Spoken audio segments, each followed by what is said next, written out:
Have you ever felt that deeply specific, incredibly maddening frustration that happens when you are absolutely 100% laser focused on solving a problem, and yet you are going absolutely nowhere? Oh, yeah. We all know that exact feeling. Right. You know the feeling. You are staring at the spreadsheet, trying to fix your finances, or you are hammering away at a career goal. Or maybe trying to salvage a relationship.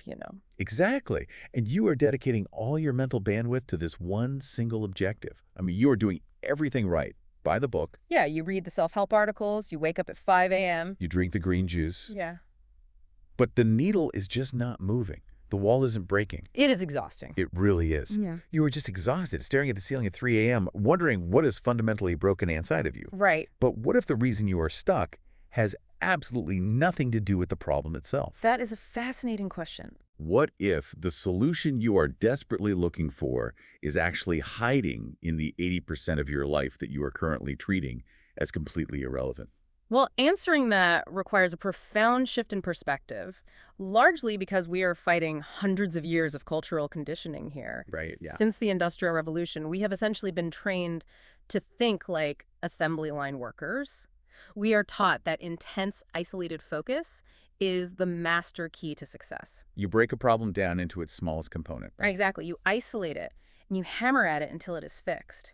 We think that if the engine of our life is broken, we only look at the engine. We put blinders on. We really do. Yeah. But that hyper-compartmentalization, that artificial isolating of our problems, well, it might actually be the exact mechanism that keeps us trapped in these cycles of frustration. So today, for this deep dive, we're going to look at a perspective that completely shatters those blinders. I am really excited for this one. We are unpacking the philosophy of a thinker who goes by the moniker, the Blind Yogi, a man named Osman. And I have to be completely upfront with you, the listener. When I first started reading through his transcripts and looking at his background, my initial reaction was pure skepticism. It is a very intense biography. It is. According to his materials, he has been permanently blind since May 2023, though he possessed normal sight before that. Which is an important detail, right? Because it gives his teachings this incredibly vivid visual memory mixed with an intense reliance on the unseen. Yeah, he claims over 50 years of continuous, rigorous practice, achieving states of Samadhi by age 19. Wow. And he identifies as a master-level energy healer with telepathic capabilities operating on principles of quantum mechanics. Right. And his specific clinical focus is on terminal illnesses and critical care recovery. Which means we need to pause for a second here. Yeah, we definitely do. We need to be incredibly clear about the reality of those claims. Yeah. We are operating in the realm of an audio deep dive, not medicine. Osman himself makes it a strict, mandatory rule to state that his therapies and energetic protocols are all natural and absolutely not a replacement for traditional medical treatment. It is a complement, not a substitute. Precisely. So to everyone listening, if you have a medical condition, severe pathology, or an acute illness, you must go see a licensed, qualified medical professional in your local jurisdiction. Do not substitute this conversation or his energetic protocols for actual medical intervention. Right. Our objective today is impartially reporting his frameworks.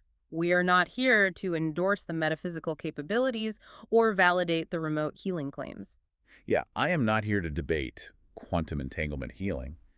But what I found completely captivating is that when you strip away the metaphysical debate, you are left with the underlying architecture of his thought process. And it is a brilliant architecture. It really is. Here's a guy who deals with the highest stakes imaginable: critical care, literal life and death. Yeah. And you would expect someone in that field to be the most rigid, linear, point A to point B thinker on the planet. But he isn't. Not at all. No.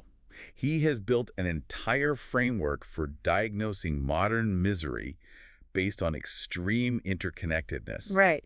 And he argues that the hyper-compartmentalized way we live our everyday lives is exactly why we find ourselves so stuck, so stressed, and so fragile. You know, what is fascinating here is the contradiction between his intense specialization and his teaching style. That is where the real value lies. Yeah, explain that. Well, Osman openly admits that in his instructional videos, he constantly digresses. He goes off on tangents. Huge tangents. He states it is quite common for him to start on one highly specific topic and then just start jumping to a dozen other aspects of life. He estimates he sometimes spends 80% of a video talking about things that are in his own words, beside the call. Yeah, he absolutely refuses to stay on a singular topic. Yeah. And for a modern consumer of information, that feels wrong. It feels infuriating. Yeah. I mean, think about how we consume information today. We want everything fast. Right. We want the 60-second short. We want the bulleted list.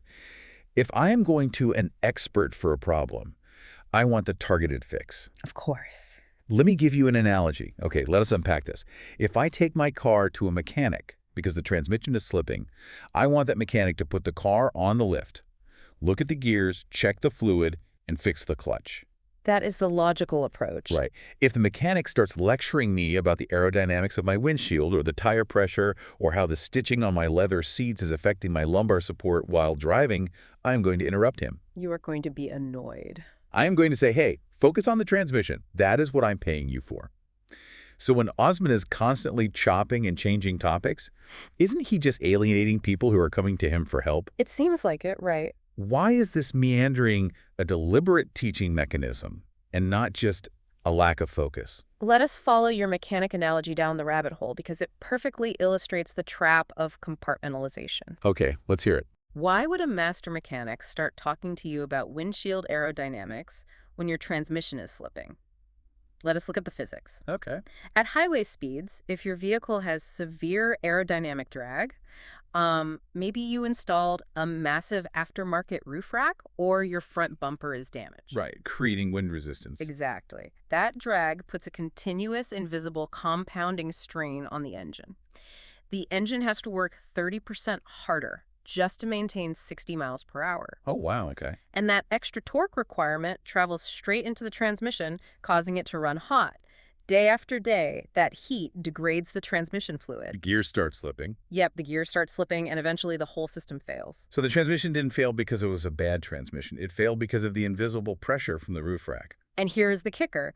If you force the mechanic to only look at the transmission, he will replace the gears. He will give you a brand new transmission. Right. You will drive off feeling victorious. And 6 months later, because you never addressed the aerodynamic drag, you will be back in the shop with another blown transmission. That makes so much sense. Osman's broad digressions are a reflection of a vast knowledge base where everything is interconnected. What seems like a frustrating tangent to you, the listener, is actually Osman mapping out the hidden support structures that are dictating the health of your main topic. He states flatly that it is impossible for something to be standalone. Exactly. I mean, we were actually analyzing some episodes of The Diary of a CEO by Stephen Bartlett recently for this deep dive, trying to map these concepts to modern performance optimization. Oh, right. Stephen Bartlett's show. It is incredibly popular. Yeah, and if you look at the episodes focusing on human performance and biological optimization, you see the exact same pattern Osman is talking about. How so? You have these high-performing CEOs and experts coming on, and they don't just talk about business strategy or spreadsheets. They spend 80% of the time talking about what Tony Robbins would call neuroassociative conditioning, or energy management. Yeah, changing your physiological state to change your business results. Right. Or they sound like Deepak Chopra talking about mind-body medicine, or even Paramahansa Yogananda's concepts of life force recovery, just packaged in modern neurological terms. So Osman is essentially teaching the exact same structural interconnectedness, but through the lens of classical yoga sciences. Precisely. When he spends 80% of his time talking about things beside the call, he isn't losing focus. He is trying to get you to look at the aerodynamic drag that is quietly destroying the very thing you are so hyper-focused on fixing. But we don't want to hear it because fixing a transmission feels like a clean mathematical problem. It feels controllable. Whereas addressing the entire aerodynamics of a car or the entire ecosystem of our lives, well, that feels messy and overwhelming. It demands a higher cognitive load. It is incredibly safe and comforting to speak about a topic in strict isolation. It allows you to feel like you control the variables. If your finances are bad, you make a spreadsheet. Yeah. That is a controllable variable. But Osman's argument is stark here. Life is not that way. Life is a blend and a balance. Yeah. When we artificially isolate a problem to solve it cleanly, we are operating in a vacuum that just doesn't exist in reality. We are treating a biological, dynamic ecosystem like a static machine part.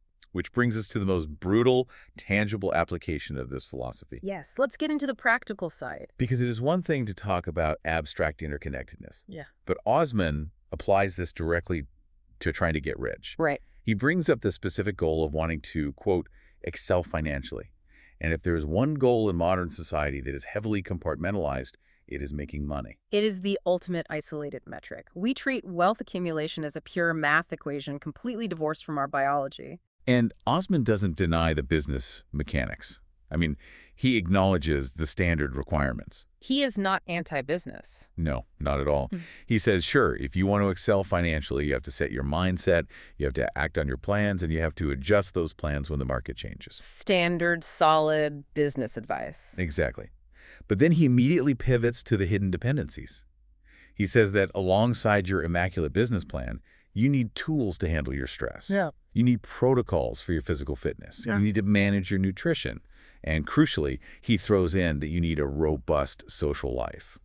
Notice the ratio he implies here. The spreadsheet, the business plan, the strategy, that is 20% of the equation. Right. Osman argues that the 80% of things you are not focusing on are actually the foundational elements contributing to the success of that 20%. It comes down to structural integrity. Makes sense. You might be building an incredible financial empire, working 80-hour weeks, hitting all your key performance indicators. But if your health is failing... Exactly. If you lack the basic tools to regulate your central nervous system through stress management, or you have zero protocol for your physical nutrition, your financial goals will eventually collapse under the weight of that internal biological imbalance. The empire cannot be sustained by a crumbling king. Well said. But here is where it gets really interesting, because this is completely counterintuitive to the modern narrative. We live in the absolute peak era of hustle culture. We really do. It is everywhere. The gospel of hustle culture preaches 100% relentless, borderline obsessive focus on a single goal. You see these influencers on social media screaming at you to sleep when you are dead. Cut out anyone who doesn't serve your grind. Yeah. Eat whatever is fastest so you can get back to your laptop. Just push until you hit the $1 million mark. It is a recipe for burnout. If we use a construction analogy, hustle culture is like telling an architect who wants to build the world's tallest skyscraper to just start frantically stacking steel beams upward as fast as humanly possible. And what happens to a skyscraper built that way? The moment the wind changes, it just snaps in half. Exactly. You are just building up, up, up.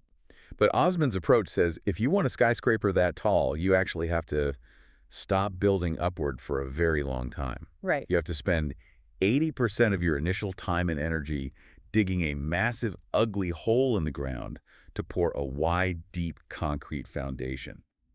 And nobody sees the foundation. No, it's not glamorous. You can't post a picture of a concrete hole on social media and get applause. It feels completely unrelated to reaching the sky. But without it, your tower is an illusion waiting for a stiff breeze. Exactly. I want you, the listener, to really internalize this because it forces a rather uncomfortable audit of your own life. Look at your primary goal right now. Think about what you're stressing over. Maybe you were trying to get a massive promotion or write a novel or save your marriage.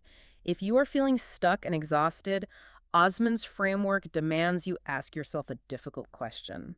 Are you failing because your strategy for the goal is wrong? Or are you failing because the unrelated pillars in your life are buckling? Are you failing to write your book because you don't know how to write, or because your underlying baseline stress is so high from poor sleep and zero social interaction that your brain literally lacks the neurochemical resources to be creative? We obsessively tweak the strategy, blaming the transmission, while the foundation is turning to dust. It is a hard truth to swallow. And when we talk about those foundational pillars turning to dust, Osman singles out one specific pillar that he believes modern society is rapidly abandoning. Yes, this is a crucial part of his warning. He states that healthy social interaction is a non-negotiable component of simply being a functional human. You need a circle of people. But then he issues this intense warning about our current trajectory of digital isolation. He takes dead aim at the rise of AI companions. He really does. He says people are focused entirely on smart devices and careers, becoming highly isolated. And his critique of AI companions is fascinating. His critique here is brilliant because he attacks the exact feature that makes our digital lives so appealing to us: the elimination of friction. Right. Technology companies spend billions of dollars engineering friction out of our lives. Think about it. We don't want the friction of calling a restaurant, so we use an app. We don't want the friction of going to a store, so we click a button and a box appears on our porch. Osman points out that people are applying the same hyper-focus on frictionless convenience to their social lives. They are becoming dangerously isolated, interacting only with smart devices. He notes that AI companions are designed to be, in his words, very compliant to satisfying you. Yeah. They create a relationship that feels incredibly soothing and satisfying, but he warns that it's fundamentally artificial and abnormal. We have to break down the psychology of that artificial compliance. When an AI is programmed to appease you, to agree with your worldview, to cater to your specific emotional preferences without ever offering pushback, It creates an echo chamber. it creates an impenetrable echo chamber of comfort. But Osman insists that human beings require healthy social interaction, which necessitates dealing with normal people. And normal people are messy. Exactly. The defining characteristic of a normal person is that they are not compliant. They have differences of opinion. They get irritable. They have bad days. They do things you actively dislike. Okay, I have to play the role of the exhausted modern worker here, because I can hear people yelling at their speakers. Go for it. If I am trying to manage my stress, which we just agreed is a crucial foundation for my skyscraper, and an AI companion lowers my stress because it never argues with me, it never cancels plans at the last minute, it never complains about its boss for an hour, shouldn't that absolute peace and compliance be good for my overall baseline? That is the trap. Let's go to the gym for a metaphor. Dealing with irritable, complex human beings is like lifting heavy, rough iron weights. It causes strain, it creates micro tears in the muscle, it leaves you sore. Right. An AI companion is like lifting a balloon. It is incredibly easy, it causes absolutely zero strain on my joints. If my goal is just to have a peaceful, stress-free day, why on earth would I choose the heavy iron over the balloon? Well, let's stay in the gym. If you spend 5 years walking into the gym every single day and doing 3 sets of 10 reps with a balloon, what happens to your body? My muscles atrophy. I become physically weak. I would probably struggle to open a heavy door. You become incredibly fragile. The absence of strain results in the absence of strength. Oh, wow. If we connect this to the bigger picture, Osman values the friction of human relationships because, as he states, it is more balanced and more realistic. Engaging with the irritability and the disagreements of real friends keeps your mind anchored. It keeps your mind in a frame that understands the world is not an ideal, compliant place. The universe does not exist to satisfy your preferences. If you condition your nervous system to only expect compliance, whether through an AI companion or a hyper-curated social media feed that only shows you opinions you agree with, your psychological resilience completely atrophies. So getting annoyed because your friend is being stubborn about where to eat dinner is actually a microdose of adversity. It is an emotional workout. It is mandatory training. The friction of dealing with a real human being who is having a bad day trains you to maintain your center. It forces you to regulate your own emotions when faced with an external variable you cannot control. You learn patience, negotiation, empathy, boundary setting. And AI doesn't require any of those muscles. And if you let those muscles waste away in a frictionless digital bubble, what are you going to do when reality inevitably hits you with something heavy? That is a terrifying thought. We are engineering a society of emotional glass cannons. We look fine on the outside, but the first time a real-world problem doesn't comply with our wishes, we shatter. Precisely. Which is the perfect bridge into Osman's next major concept. Right, because this everyday training in resilience, learning to navigate the messy irritations of normal relationships, that is exactly what prepares you for the moments when life doesn't just disagree with you, but actively tries to destroy you. The transcript moves into some incredibly visceral territory here. Osman shifts from everyday maintenance to crisis management. He outlines a philosophy for dealing with highly stressful periods, the severe downs in life, and his primary warning is against getting, as he calls it, stuck in the storm. Yeah, he is adamant about this. He says that if you allow yourself to get stuck, the storm continues to rage around you, and it will take a very, very long time to lift. His absolute mandate is that you must drive through that storm in order to come out of it. We need to analyze the biological mechanism of getting stuck. When a massive crisis hits, a severe health diagnosis, a sudden bankruptcy, a traumatic divorce. The really heavy stuff. Yeah. The natural mammalian response is often paralysis. The nervous system becomes so overwhelmingly flooded by the threat that it defaults to a freeze state. Like an animal playing dead. Exactly. We stop making decisions, we retreat to our beds, we ignore the mail, we wait, hoping the environment will magically feel safe again before we move. But Osman is arguing that this freeze response, while entirely natural, is the most dangerous thing you can succumb to. By freezing, you drop an anchor in the exact center of the turbulence. And he grounds this in a very practical business scenario. He says, imagine your business goes through a massive dip in sales, or you hit inevitable, crushing financial problems. The instinct is to panic. Right? Hold meetings about the panic and stop everything else. But he says, no, you do not stop. You continue your baseline activities. You maintain the routine. You still do your presentations. You still do your prospecting. You still do your marketing. You make adjustments, obviously, but you work through it. You maintain the cadence of action. Now, so what does this all mean? I need to ask for some clarification here, because there is a very fine line between resilience and toxic positivity. That is a fair point. Is Osman saying we should just ignore profound emotional distress? If my business is collapsing, or I am going through a brutal personal tragedy, do I just slap a smile on and keep making sales calls? No, definitely not. Let us use his driving metaphor. If I am driving down the highway and a literal F5 tornado touches down a mile ahead of me, driving through the storm seems like suicidal advice. I am going to get ripped to shreds. Right? Isn't it strategically better and frankly saner to pull the car over, hide in a ditch, and wait for the tornado to pass? Why is blind forward momentum always the answer? That is the crucial distinction to make.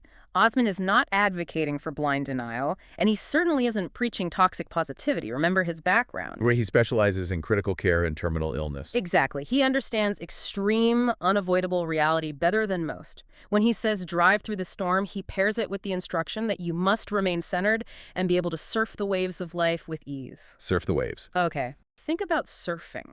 Surfing requires a hyper-awareness of the wave. You have to feel the power of the water beneath you. You cannot deny it exists, or it will crush you. Right. If you pull your car over and hide in the ditch, you have surrendered all agency to the tornado. You are paralyzed, just hoping the debris doesn't hit you. You're relying entirely on luck at that point. Yes.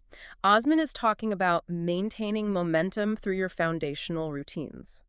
In his business example, doing the marketing and the prospecting during a financial crash isn't denial. It is the physical act of maintaining your structural integrity. Exactly. Action is what pulls you out of the psychological freeze state. It is the foundation again. It is the bedrock principle.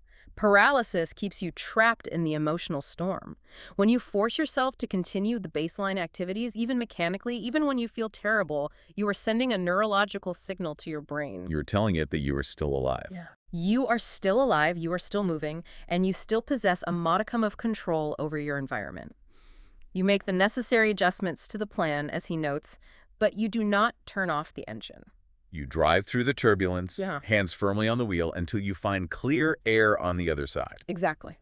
So, to translate that to daily life, it is like washing the dishes when you are deep in grief, or sending out just one resume when you are facing bankruptcy. Right. It is not because washing a dish magically solves the grief or one resume instantly fixes the bank account. It is about not letting the storm turn you to stone. It is about keeping the blood flowing in the system so the system doesn't die. That makes a lot of sense. It is the refusal to become static in a dynamic, interconnected world. The moment you become static, the external forces dictate your reality entirely. Okay, but let's be honest about what it feels like inside that storm. Because what happens when you are forcing yourself to keep driving, you're trying to keep the momentum going, but everywhere you look, all you see around you is debris. It feels hopeless. It really does. Every email is a problem. Every phone call is a setback. The world just looks like completely useless noise and junk. It feels impossible to find a path forward. Which brings us to the final and, frankly, the most profound piece of the puzzle, which comes from Osman's mentor. Yes, Osman shares a direct, very powerful quote from a mentor he deeply respects. It is a radical paradigm shift regarding how we value our experiences, especially the deeply uncomfortable ones. The mentor told him, quote, "Don't say it is dirt and throw it away. Just sift through it and look into it. You will find a gem inside it." It is a beautiful metaphor. Osman takes this advice and applies it to our daily lives. He advises us incredibly strongly not to dismiss the things that happen to us as just junk or noise. He insists that there is something positive, some vital piece of information in every single experience, and we shouldn't casually throw anything away. If we analyze the mechanics of this, it ties the entire philosophy perfectly back to the very beginning of our discussion. Oh, how so? Why does Osman digress in his videos? Because everything is interconnected. He explicitly stated early on that the thing you feel is the most unrelated to your problem is often the exact reason you are having difficulty. Right, the aerodynamic drag. Exactly. Why do we constantly dismiss things as dirt or noise? He says it is because of the narrowness of our focus. When we are hyper-focused on the broken transmission, we view the mechanics conversation about drag as useless dirt. We get annoyed and we throw it away. And in throwing away the dirt, we throw away the structural solution. I am going to challenge this relentless optimism, though. Okay, let's hear it. Because it sounds beautiful in theory, but in reality, is it actually true that every experience has a gem? Surely some things in life are just pure dirt, right? It's completely useless pain. Yeah, a total absolute waste of time and energy. Let's say you get a flat tire on the way to a crucial life-changing meeting, or you get a terrible sinus infection on your wedding day, or you have to work for a truly toxic boss for a year. Right. If we use his analogy of panning for gold, yes, you are looking for a gem. But anyone who has ever panned for gold knows that you have to scoop up, wash, and discard a massive, back-breaking amount of actual literal mud to find one tiny fleck of gold. It is exhausting work. It requires immense, agonizing patience. Isn't telling people to look for gems in every pile of dirt just going to exhaust them when they're already stressed out of their minds? This raises an important question. The exhaustion comes from the expectation that life should be a paved road. What is the alternative to sifting through the dirt? Throwing it away. Right. The alternative is assuming it is all mud, becoming deeply cynical, and missing the gold entirely. Yes, panning for gold requires patience, but consider Osman's method. How do we widen our focus so we can actually see the gem instead of just seeing mud? Okay, how? We do it by actively engaging with the broader, messy world. Think back to his videos. The very chopping and changing of topics that Osman does, those tangents that frustrate the linear, highly focused mind, that is actually him actively forcing his viewer to sift through a wide variety of what they perceive as dirt. He is literally handing them different pans of gravel. He is saying, look at this topic over here, now look at your diet, now look at your social isolation. He is intentionally breaking their narrow focus. Oh, wow. He implies that the solution to our biggest problems lies in paying attention to the small, seemingly unrelated things we find annoying. So going back to the flat tire example. Right. If you dismiss the flat tire as just infuriating dirt, you might miss the fact that it forced you to sit on the side of the road for an hour without your laptop, which is the first time you have actually been alone with your thoughts in a month.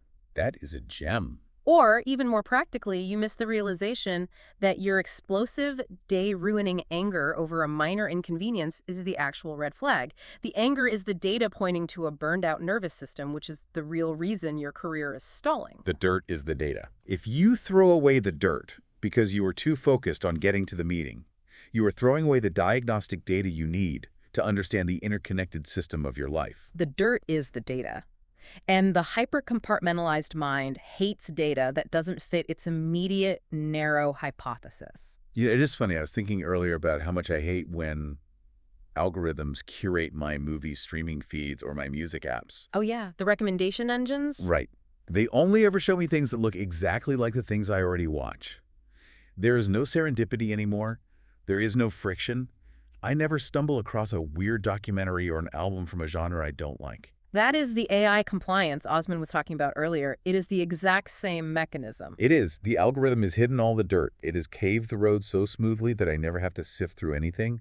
But the result is that my tastes become incredibly narrow and boring. You are comfortable, but you are not growing. Exactly. Osman's whole point is that we are trying to apply that algorithm to our real lives. We want a life with no dirt, no aerodynamic drag, no annoying friends, just a straight line to the goal. And his warning is that a straight line in a dynamic ecosystem is a flat line. A flat line. Wow. That is the perfect summary of the danger. It really is. Okay, let's take a breath and zoom out to look at the incredible journey we have just taken through Osman's philosophy today. We have covered a lot of ground. We started with the paradox of his digressions, the realization that his meandering isn't a lack of focus, but a deliberate mapping of a world where absolutely nothing exists in isolation. Right. We explored the brutal truth that the 80% of the life we usually ignore, our underlying stress, our physical fitness, and our social circles, those are the hidden foundation. actually dictating the success or failure of our primary hyper-focused goals.